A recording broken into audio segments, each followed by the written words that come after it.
औज़ुबिल्लाहिमिनश्शैतानिर्रजीम बिस्मिल्लाहिर्रहमानिर्रहीम। अस्सलाम वालेकुम माय यूट्यूब फैमिली, कैसे हैं सब?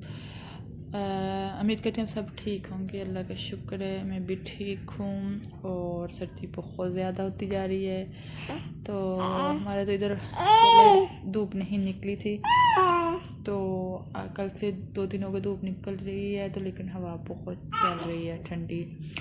तो वीडियो शुरू करने से पहले मेरी रिक्वेस्ट है कि मेरे चैनल को सब्सक्राइब कीजिएगा, शेयर कीजिएगा और लाइक कीजिएगा। तो यहाँ पे हमने किया ब्रेकफास्ट। हमारे घर में सबसे पहले नमाज़ कुरान के बाद होता है ब्रेकफास्ट, और क्योंकि मेरे हस्बैंड ने जाना होता है जॉब पे, तो हमारा ब्रेकफास्ट जो है सुबह सुबह ही हो जाता है। तो मैं बर्तन उठा के अभी किचन में रख रही थी सिंक में, तो बच्चे रोने लग गए, तो मैं उनको फीडर देने लग गई। आपको पता है बच्चे जब रोते हैं तो फिर वो चुप नहीं करते, जब ख़ासतौर पर उनको भूख लगी हो तो वो कोई भी बात नहीं समझते, किसी भी प्यार को नहीं समझते, तो फिर फ़ौरन उनका पेट पूजा करनी पड़ती है। तो ये मैंने फीडर को रखा ओवन में दूध गर्म करने के लिए, बल्कि नीम गर्म करने के लिए। तो सर्दी ज़्यादा है और ठंडा दूध ना दिया है ना देना चाहिए बच्चों को। और ये हमारे घर का थोड़ा सा व्यू, यहाँ पे पूरा कमरा बिखरा पड़ा है, तो बल्कि पूरा घर सफाई साफ़ करने वाला है। उसके बाद में बच्चे खेलने लग गए थे फीडर पी के, तो मैंने सोचा कि मैं जल्दी से घर के काम कर लूँ। और ये दूसरा रूम है, ये कल हमने वॉशिंग लगाई थी, और सर्दियों में तो कपड़े भी खुश्क होना बहुत मुश्किल हो जाते हैं, हालांकि ड्रायर करते हैं तो फिर भी बहुत मुश्किल से खुश्क होते हैं, उनमें थोड़ी नमी रह ही जाती है। तो शाम मगरिब के बाद ये मैंने उतार के रखे थे, तो आज इनको भी समेटेंगे।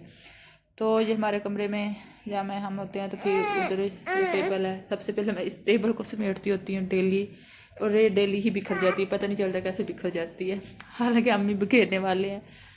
तो जितनी मर्जी चीज़ें तरतीब से रखते जाएँ, फिर भी कोई ना कोई चीज़ बाहर होती है। तो ये सिरप है, ये सब बच्चों के हैं, बुखार के, गला ख़राब, खांसी के, पेट दर्द के, कुछ भी हो जाए सबके सिरप ला के रखे हुए कि इमरजेंसी में बाहर ना जाना पड़े, घर में ही हर चीज़ अवेलेबल हो। तो कभी कभार रात को कोई बच्चे को मसला हो सकता है, तो नहीं जा सकते, तो फिर घर में ही सारी मेडिसिन दे देते होते हैं। तो मैं जल्दी से टेबल से मेरे तो ये हो रही हैं चीज़ें समेट जा रही हैं। इनकी आजकल बच्चों की तबीयत ठीक नहीं, इसलिए रोज़ाना मेडिसिन देनी पड़ती है, तो इसलिए ये चीज़ें बाहर आ जाती हैं। और बच्चे भी हैं जो सिरप नहीं देते, बड़ी मुश्किल से देना पड़ता है। आई थिंक सबके बच्चे ऐसे करते हैं, कई बच्चे होते हैं कहते हैं हमारे बच्चे आराम से सिरप पी लेते, लेकिन हमारे बच्चे तो उनको बिल्कुल भी नहीं सिरप पसंद, और बहुत मुश्किल से हाथ बाजू सब कुछ पकड़ के ज़बरदस्ती मुंह में डालना पड़ता है, फिर भी निकाल देते हैं। तो ये सारी मेरी बच्चों की चीज़ें हैं, उनके पाउडर, लोशन। सर्दियों में चीज़ें भी ज़्यादा हो जाती, गर्मियों में ये लोशन वगैरह की ज़रूरत नहीं पड़ती, तो लेकिन सर्दियों में हर चीज़ की ज़रूरत पड़ती है। और पैम्पर ज़्यादा यूज़ होता है, तो नेपी, रैशेस, क्रीम्स, हर चीज़ अवेलेबल होनी चाहिए घर में। तो रैशेस भी बहुत जल्दी हो जाते हैं क्योंकि सर्दियाँ, और अगर पैम्पर उतारे तो ये बच्चे कपड़े गीले कर लेते हैं, तो जिसकी वजह से हर वक्त पैम्पर लगाना पड़ता है, और रैशेस का बड़ा मसला बनता है। इसके लिए मैं ये रैशनल क्रीम यूज़ करती हूँ, जो बहुत ज़्यादा इफ़ेक्टिव है। और अगर आप लोगों के बच्चों के रैशेस होते हैं, तो ये क्रीम एक तो सस्ती भी है और इफ़ेक्टिव भी बहुत ज़्यादा है। तो ये है मेरा बेबी बैग, अगर इमरजेंसी में कहीं जाना पड़े तो मैं अपने बच्चों की सारी चीज़ें इसमें डाल लेती होती, चल फीडर, वाइप्स, इनके रुमाल और पैम्पर एक दो रखना हो तो इजीली इसी बैग में आ जाता होता है। तो ये हो गया मेरी टेबल क्लियर, साफ़ कर लिया मैंने, चीज़ें समेट ली हैं। उसके बाद अब कमरे की सफाई की बारी थी, तो मैं फ़ौरन से अब कंबल की तह लगाने लगी हूँ। कमरा साफ़ करते हैं। जब तक बच्चे खेल रहे होते हैं फ़ौरन काम करने की पड़ी होती है कि इनके खेलने तक ना काम ख़त्म हो जाए। जब ये रोना शुरू हो जाते हैं फिर तो गया वक्त सारा। और बच्चे कहाँ समझते हैं, फिर पता तो है। यहाँ आए थे मेरे हस्बैंड दूध देने, तो हो गया था हमारा कमरा साफ, नीट एंड क्लीन। देख लें अब किचन बर्तनों से भरा पड़ा था। तो यहाँ पे मुझे कुछ समझ नहीं आया कि क्या हुआ है क्या नहीं। मैं तो अपने ध्यान बर्तन धो रही थी, मुझे नहीं पता चला कि वीडियो क्यों नहीं बन रही।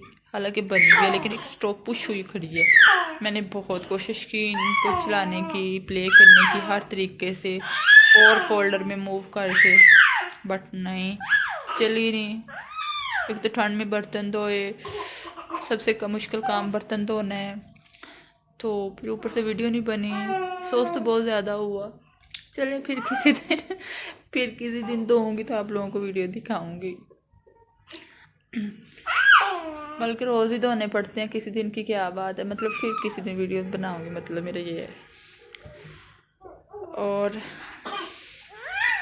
मैं बर्तन धो रही थी, मुझे नहीं पता चला कि वीडियो क्यों स्टॉप है। तो या मैंने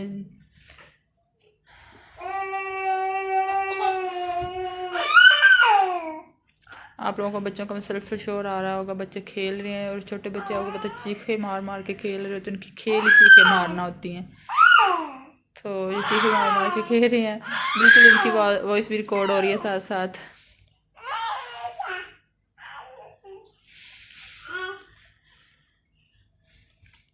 और यहाँ से वीडियो बनी भी नहीं, और मैं कट भी कर रही थी। मैंने कहा इतने सा कट कर देती हूँ, बिल्कुल निकाल देती हूँ, लेकिन ये तो ना निकल रही है, अंदर से कट हो रही है, कुछ भी नहीं हो रहा था। पता नहीं क्या मसला बना। तो फिर मैंने सोचा कि चलो जाने देते हैं। हर तरह से कोशिश की, लेकिन ये वीडियो वहीं की रह गई। उसके बाद मैंने बर्तन धो के फिर किचन साफ़ कर लिया था। हाँ, मोबाइल रखा हुआ तो वीडियो पूछती, जब मैंने हाथ में पकड़ा तो तब प्ले थी। लेकिन मैंने इस चीज़ को गौर नहीं किया। सारे काम करने के बाद जब देखा तो ये मसला अंदर आया हुआ था वीडियो के। तो मैंने किचन साफ़ किया अच्छे से करके। अभी इसके बाद दूसरा रूम की सफाई करनी थी कि मेरे स्टूडेंट्स पढ़ने के लिए आ गए। तो मैंने उनको पढ़ने के लिए बैठाया है कि आप लोग पढ़े, मैं दूसरा रूम साफ़ कर लूँ। फिर वो पढ़ने बैठ गए हैं, तो मैंने जल्दी से दूसरा रूम साफ़ किया है। दूसरा रूम काफ़ी बिखरा था, क्योंकि कपड़े धोए हुए यहाँ पड़े थे, उनकी तह लग गई। उनको कबर्ड में रखा। जो इस्त्री करने वाले थे वो इस्त्री टेबल पे ही पड़े हैं कि फ्री होके बच्चों को पढ़ा के तो मैं प्रेस करूँगी इनको। तो बच्चे पढ़ रहे थे, तो आज कुछ बच्चियों का टेस्ट था 9th और 10th की, तो उनको मैंने ये वाला टेस्ट बना के दिया। एक चैप्टर का था, तो बना दिया मैंने फ़ौरन से। तो फिर इसके बाद 9th की बच्ची का टेस्ट था, तो उनको मैंने ये टेस्ट बना के दिया। मेरे पास बुक्स नहीं होती थी, फिर वो अभी आई थी, तो मैंने उनसे बुक्स लेके फिर फ़ौरन उनको टेस्ट बना के दिया।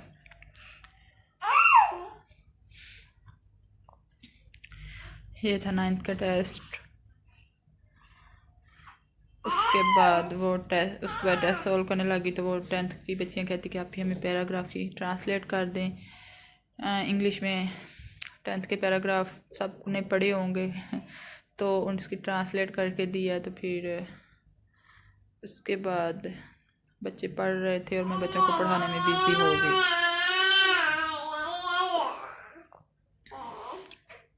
यहाँ पे बेटी मैं बच्चों को पढ़ा रही हूँ। सर्दी बहुत ज़्यादा होती है, एक बंद घर में तो धूप भी नहीं आती यहाँ पे। तो यहीं पे मैं करती हूँ अपनी वीडियो का एंड। अगर आपको इनका पसंद आया तो लाइक कीजिएगा, शेयर कीजिएगा, और चैनल को सब्सक्राइब कीजिएगा। मेरे चैनल को ज़रूर सब्सक्राइब कीजिएगा। अल्लाह हाफिज़।